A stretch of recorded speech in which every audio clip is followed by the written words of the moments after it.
एक आदमी अपने आप को बहुत ही होशियार समझता है और एक दिन गधा लेने के लिए जाता है और वो गधे को रेड कर लेकर जा रहा होता है। दो लोग उसे देख लेते हैं और उसका गधा चोरी करने का प्लान करते हैं। उनमें से एक चोर गधे की जगह ले लेता है और दूसरा गधे को लेकर वहाँ से भाग जाता है। और थोड़ी देर बाद वो आदमी देखता है कि उसका गधा वहाँ से गायब है और उसकी जगह वहाँ एक इंसान खड़ा है। वो इंसान उस आदमी को कहता है कि आप इधर उधर मत देखिए, मैं ही आपका गधा था और मुझे गधा बनने का श्राप दिया गया था क्योंकि मैं अपनी माँ को बहुत परेशान करता था। और श्राप ये था कि जो भी इस गधे को दिल से खरीदेगा तब ये श्राप टूट जाएगा। और वो आदमी समझ जाता है और इंसान कहता है कि हाँ, अब से मैं अपनी माँ को बिल्कुल भी परेशान नहीं करूँगा। और ये सुनते ही आदमी वहाँ से चला जाता है और वो दोनों चोर चोरी करने में कामयाब हो जाते हैं। पर यहाँ मामला कुछ और ही है। एक शहर में 3 भाई खुलेआम चोरियां करते थे।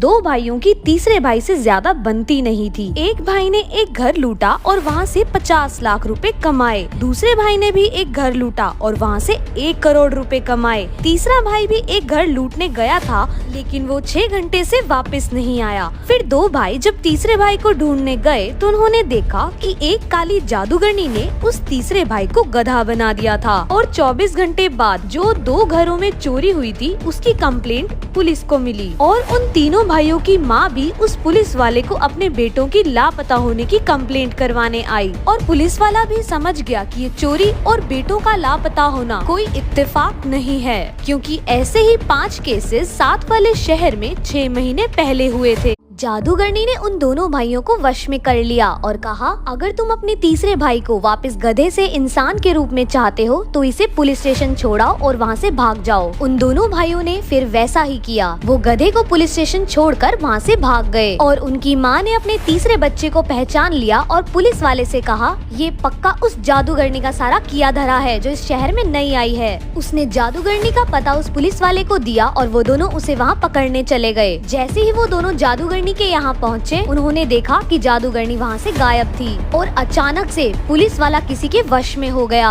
और यहाँ पता चला कि वो जादूगरनी कोई और नहीं उन तीनों बच्चों की माँ थी, जो अक्सर अपने दूसरे घर में बैठकर काले जादू का प्रयोग करती थी। उसे ये सब अपने तीनों बच्चों के साथ करना पड़ा ताकि उसकी असलियत कहीं बाहर न आ जाए। और पुलिस वाले को उसने कहा कि उन दोनों भाइयों को पकड़कर मेरे पास ले आए, क्योंकि वो अपना जादू सिर्फ अपने ही घर में कर सकती थी, बाहर नहीं। पुलिस वाले ने उन दोनों चोर भाइयों को पकड़ने के लिए अपने दोस्त के साथ एक प्लान बनाया। उसने वो गधा खरीदने का नाटक किया जिसमें वो दोनों भाई फंस गए। उन दोनों भाइयों को क्या पता था कि वो गधा ही उनका तीसरा भाई है। फिर पुलिस वाले ने उन दोनों का पीछा किया और जादूगरनी के पास ले आया। जादूगरनी के वश में 2 बच्चे और एक पुलिस वाला था और एक बच्चा गधा था। जादूगरनी ने इस मौके का फायदा उठाया और उन्हें इस दुनिया से गायब करने का मंत्र फूका। मंत्र फूकते ही जो भी वश में थे वो वहाँ से गायब हो गए। लेकिन जादूगरनी यहाँ पर जीती नहीं, क्योंकि जो वश में थे सिर्फ वो गायब होने थे लेकिन गधा वश में नहीं था। तो जादूगरनी का फूका मंत्र जादूगरनी पर ही उल्टा पड़ गया और वो भी वहाँ से हमेशा हमेशा के लिए गायब हो गई। तो दोस्तों, यही इस कहानी का अंत है। और गधा क्यों बचा, आप अपनी थ्योरी कमेंट में जरूर बताएं।